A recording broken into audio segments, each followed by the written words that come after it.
అంబేద్కర్ కోనసీమ జిల్లా రామచంద్రపురం మండలం ద్రాక్షారామ ఆగవారి వీధిలోని భక్తి శ్రద్ధలతో నిండి శోకంతో మోమరం పండుగని ముస్లింలు నిర్వహించారు.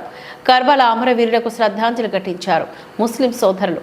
ప్రపంచ ముస్లింల ఆరాధ్య దైవం మహమ్మద్ ప్రవక్త మన్మడు హజ్రత్ ఇమాం హుస్సేన్ సంతాప దినాలు 11 రోజుల పాటు ముస్లిం సోదర సోదరిమణులు జరుపుకున్నారు.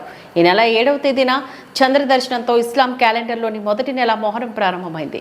ఈ రోజుకు గాను 1446 సంవత్సరాలకు ముందు ఇమాం హుస్సేన్ అతని పరివారం 72 మందిని అన్నపానీయాలు అందకుండా చేసి అతి క్రూరంగా హింసించి యుద్ధంలో హతమార్చారు. అప్పటి నుంచి నేటి వరకు వారిని స్మరించుకుంటూ ఇమాం హుస్సేన్ త్యాగానికి గుర్తుగా మాతం పీర్లను ఊరేగింపుగా ద్రాక్షారామ గ్రామంలో తిరిగి రక్తం చిందిస్తూ వారి కోసం ప్రార్థనలు చేశారు. ఈ కార్యక్రమంలో వేలాదిగా ముస్లిం సోదరులు పాల్గొన్నారు.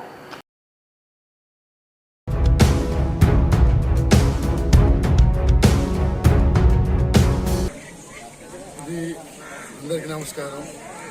ఇది ఆగవారి, దీని పేరు పెద్ద పంజా, బడి ఆషుఖాన్ అని చెప్తారు. మేము ఈ మొహరం అనేది మాకు పండుగ కాదు, సంతాప దినాలు.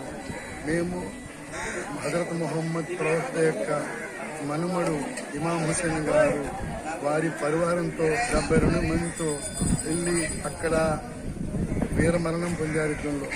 దీని గురించి యజీద్ అనే నియంత నమాజ్ని, రోజా అనే దాన్ని కించపరిచి అది రోజా అక్కర్లేదు, నమాజ్ అక్కర్లేదని అన్న ఒక ఫత్వా ప్రకటించాడు.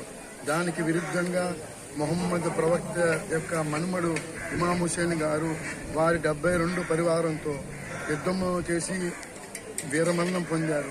వారి జ్ఞాపకార్థం 1446 హిజ్రీ నుంచి మేము ఈ సంతాప దినం జరుపుకుంటున్నాము.